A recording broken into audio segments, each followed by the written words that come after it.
Hi, I'm Beth Trapani, and this is a webisode brought to you by the Pottstown Area Health and Wellness Foundation, and it's part of a series called Building Resilience and the Flourishing Child. And our guest today is Mary Reek from the Pottstown School District. Mary, thanks so much for being with us. You administer the PTICC program. Tell us what PTICC is. PTICC is a community partnership between the school district and our community early learning programs. We're focusing on helping children to be ready for kindergarten and to start connecting with families at a younger age. We have many partnerships in the community, and we partner with a lot of different agencies because we want to think about, as a school district, how can we connect with families sooner, and how can we be supporting our children so they're successful in kindergarten, which will start them on a good education career. Tell us how this connects to the website that we're going to be sending people to, anyone who's watching this. It's called pottstownmatters.org. About 2 years ago, some of our partners started thinking about how could we better support our children and families, because we know a lot of our children and families have been through traumatic experiences. They experience a lot of stress. So what can we do to better support our families? And out of that, one of our, what we call our managing partners, has been very involved in some of the work in Philadelphia around the impact of adverse childhood experiences. So we started talking about how can we bring that work to Pottstown, and what would it mean for Pottstown to be a trauma-informed community, and to really think about how we interact with adults and children. And so that was the beginning of the work. When some sort of buzzwords that you mentioned, adverse childhood experiences are known in this organization as ACEs, and trauma-informed essentially means what? It means when you think about adverse childhood experiences, or ACEs, that are 9 identified experiences that a child or a person experiences before age 18. And they're things like divorce or abuse or incarceration of a parent. And you look at what they have found out through research, that these experiences can have a long-term impact on a person, their adult health. And so it's not really just what these things impact you as a child, but it can really lead into greater risk of heart attack, greater risk of diabetes, and so they can have a long-term impact. So when you think about being trauma-informed, what we often talk about is changing the thinking when you're dealing with a parent or a child from what's wrong with you to what's happened to you. And so thinking about, as you interact with children and adults, that what you see on the surface, there may be a lot of other things going on beneath the surface. And maybe I need to think about how can I connect that family to some resources, or maybe that family needs a little more help in dealing with the stress they're experiencing. That's a significant shift in thinking when you think about what has happened to someone, instead of just who they are and how they're acting, et cetera. How is the school district able to kind of identify some of the families or children that might need help and then connect them to the resources? Well, you know, adverse childhood experiences, or ACEs, they cross all social economic categories. This is not just an issue that affects certain children. And so, especially when you think about our Pottstown families, many families or children have been impacted by this. And so one of the things that we're really excited about with Pottstown School District is that one of the ways you can help children overcome early adversity is to teach them the skills they need and how to build relationships and how to get along with other people. And so one of the things we're doing is we are going to be implementing a comprehensive social emotional learning program.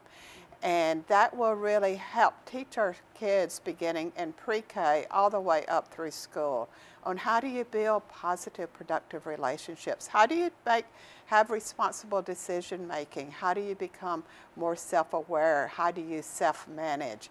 And so that's really part of helping children and our adults, because we'll be extending these ideas to our families, learn how to manage the stress or the trauma that they may have experienced so you can still have a flourishing life. So it doesn't necessarily come down to having to determine if someone has gone through these things. It's a matter of giving everyone the tools that they need to succeed. Right, and part of our work in Pottstown is just increasing awareness of there is this issue such as adverse childhood experiences or ACEs, and to also to make people aware of what are the resources here in Pottstown, because we do have a lot of resources, and depending on the person's need, maybe we could connect them with some resources. What are some of the resources that are available? Obviously, we have our mental health providers here in Pottstown who provide lots of services for people, but we also have things like our home visiting programs through Pottstown Family Center. We have high quality early learning programs. We have other programs that can step in to help support families and children to get through rough times. How about the family who says, I just don't have the financial resources to do this? Many other programs do not need financial resources. They're either free programs or there are other ways to obtain the services. Okay. Are there other communities that have followed this model of collaboration and have seen some success? I think Pottstown is unique in the amount of collaboration that we have, because the great thing about Pottstown is it is a small community and you can really have a lot of impact in the community. I mean, through our PTICC initiative, we partner with so many different agencies and programs in the community, because as a school district, my thinking is if anyone's working with children and families, let's figure out how can we partner, how can we work together, because even if that child isn't in the school district right now, one day they will be in the school district. And the more that we can work together to support children and families, it will benefit us as a school district. It helps support our community programs. And so the type and the number of collaborations and partnerships that Pottstown has and the way we all work together, I think is very unique. Terrific. As we look at the list of ACEs, there's a lot of things on there that almost everyone can say there's some member of their family who's experienced some of those. It's, when you think about things like incarceration, maybe not everybody has had that, but divorce and separation are on that list as well. Right.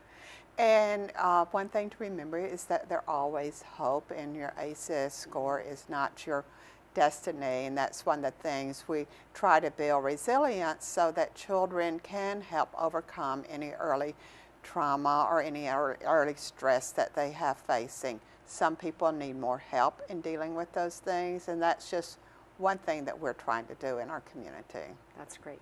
The importance of one caring adult in the lives of small children cannot be overstated. Right, and that's for, any of our children, whether that caring adult is a parent, or it may be a relative, or it may be a special teacher, but someone to really help that child feel special, someone to connect with that child. Our social connections, even among parents, are so important. And a lot of the work we do just through the PTICC initiative with our family engagement work is to build those social connections so parents don't feel isolated, they don't feel alone, and we want to make sure our children also have connections with other adults. Have you had any sort of success stories that you can share with us? A lot of the things that we deal now, especially when you look at early learning, is we have a certain number of children coming into our early learning programs who they may be 3 or 4 years old, but they have a lot of disruptive, violent behavior. And that's not something you typically think about when you think about 3-year-olds. You don't think about them throwing chairs across the classroom or attacking adults. And so some of the work we do is helping connect families and get them resources and get support for the children. We've had parents, one child that last year who was having lots of problems in the classroom, and the parents did not want to get help. They didn't see the problems. And there was very poor attendance, and our family specialists really worked with the family, she was finally able to get the family connected with resources, help them understand the importance of attendance, and this year the child is doing much, much better in the classroom. That's wonderful. Certainly proof that the partnership is really making a difference. Mary, thanks so much. Again, we're going to send people to the website. It's pottstownmatters.org. And again, this is a webisode as part of a larger series on the flourishing child and building resilience, and it's brought to you by the Pottstown Area Health and Wellness Foundation.